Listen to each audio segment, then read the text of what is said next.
मध्य प्रदेश की राजधानी भोपाल में Prestige institute of management and research की जमीन पर बड़ा दावा अभयराजन सक्सेना ने किया है।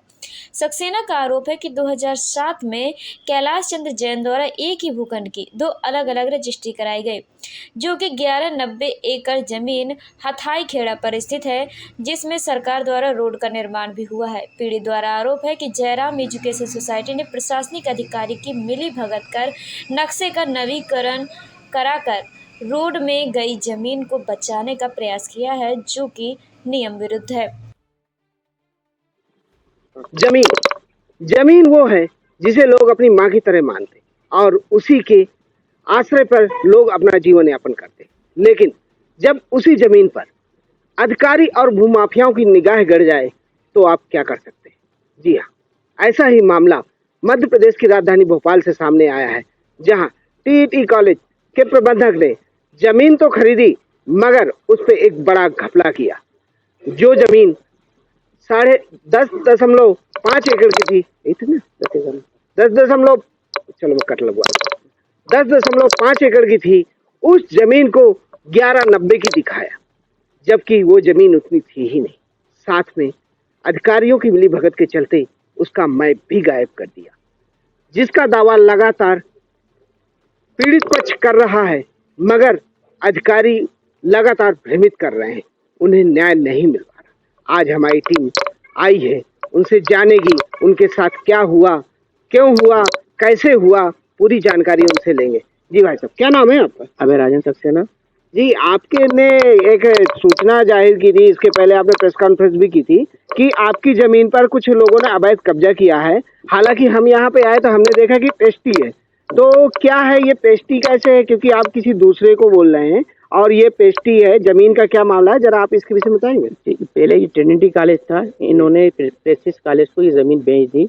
इन्होंने हमसे 11 एकड़ 90 डेसिमल जमीन खरीदी थी, जिसमें से 1 एकड़ 40 डेसिमल इनकी रोड में चली गई थी और इनकी 10-50 जमीन बची थी। लेकिन उसके बाद इन लोगों ने 1190 की बढ़ान करवाई और 1190 ही पे इन्होंने कब्जा करने की कोशिश करी। इनकी जो बिल्डिंग है वो हमारे पिताजी के दूसरे खसरे में आ रही है और उसको इन्होंने नक्शे गायब करवा दिए हैं पूरे तहसील से, जबकि ये नक्शे 1937 से कायम थे और इन्होंने नवीनीकरण करवा दिया कि 2002 में नवीनीकरण कर दिया हमने। नवीनीकरण जबकि होता नहीं है, अधिकारी नहीं है कि किसी भी अधिकारी को नवीनीकरण करने का। इस तरह से इन्होंने खसरों में भी गड़बड़ कर दी। मेरे बच्चे के नाम की जमीन थी 154/1/5/2, उसको उन्होंने अपने नाम पर करवा ली है ट्रिनिटी कॉलेज ने। आपके कागजों में देखा गया है कि बच्चा नाबालिग था, तो नाबालिग जमीन क्या आपने सेल की थी या फिर ऐसे ही करवाया, कैसे हुआ? नहीं, हमने नाबालिग की जमीन सेल नहीं की थी। तो क्या हुआ था उस पर? वो हमारे पास थी जमीन।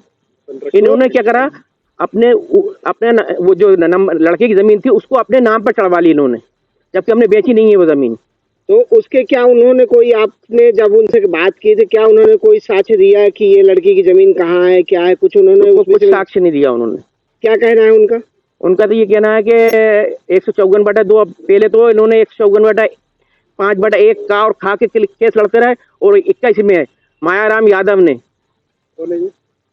मायाराम यादव ने इस जमीन को 154 जो मेरे बच्चे की जमीन थी 154/1/5/2 को ट्रिनिटी कॉलेज के नाम पर चढ़ा दी और जो नक्शा बनाया है वो पूरे 1170 का बनाया है और लिख के दे रहे हैं 1050। एक चीज और देखी गई है कागजों में कि इन्होंने जमीन को कहीं 2 दर्शाया है, कहीं काखा दर्शाया है, वो क्या है? यही फर्जीवाड़ा करा है तहसीलदारों से मिलके और आरआई से मिलके।